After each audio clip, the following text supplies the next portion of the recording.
welcome to yet another episode of Harsh. And this time we are interviewing Corey, which is Carrie's son. Corey, how are you doing today, man? I'm good. Thank you for asking. Yeah, no problem. If you're cool with it, man, I'm just going to start firing off my first few questions. Good. Okay. At what age do you remember ever smelling your mom, if you did at all? Yeah, I don't think I really ever did, actually.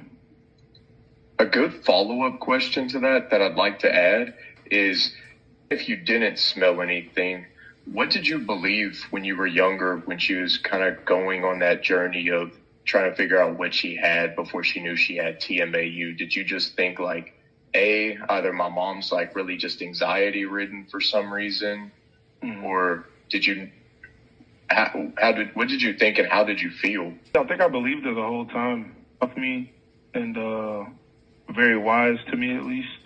So like for this aspect of her life, I was believing her. That's solid, man. I mean, that you believed her. I mean, that's really good.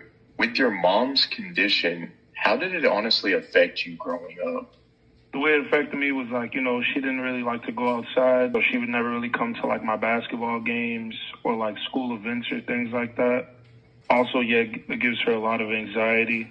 I think that my mom wasn't always the best nurturer, I would say, but I'm pretty sure that's because her parents, that's just how her parents were with her. Like, she's always provided for me. She's always taken good care of me. But yeah, there were sometimes she might be a little crazy just because of like the condition. To me, like, my mom isn't crazy. She's not going to just say something just to say it. She was a great mom, and she still is. That's a really solid answer, man. I'm glad to hear that. Heck, my mom's a great mom too. A little rough around the edges, but she's great too. Yeah. So I can relate to that. Yeah. Question I'd like to ask is, now that you know that your mom has TMAU, what little bit, if she's ever talked to you guys about it, what do you honestly think about the condition? From what I understand, your body creates an odor that you can't control, right? Right. I just think it's fucking horrible.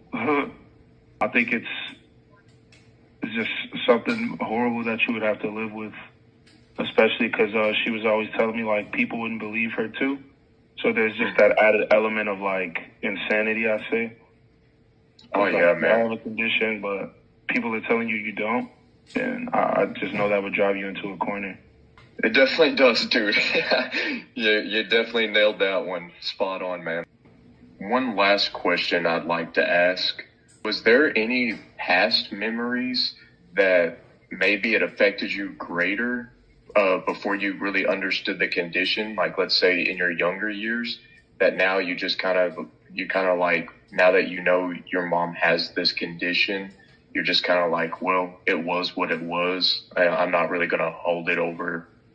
Especially like that stuff I was telling you about, like her never coming to like family events or school events.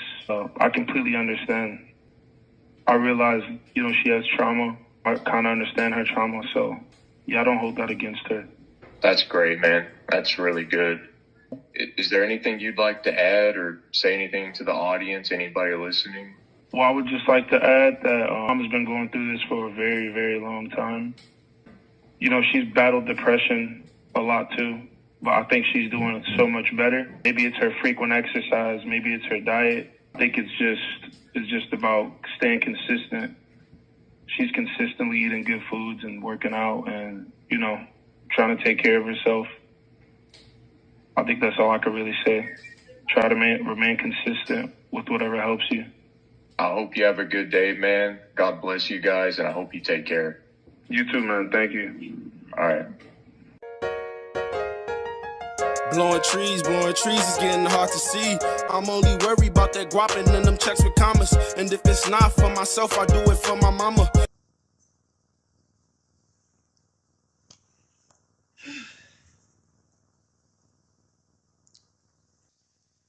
It's embarrassing, but it's necessary for me to say it because we need help, we need awareness. And I want to tell the story of what happened to me. My name is Carrie Wilson.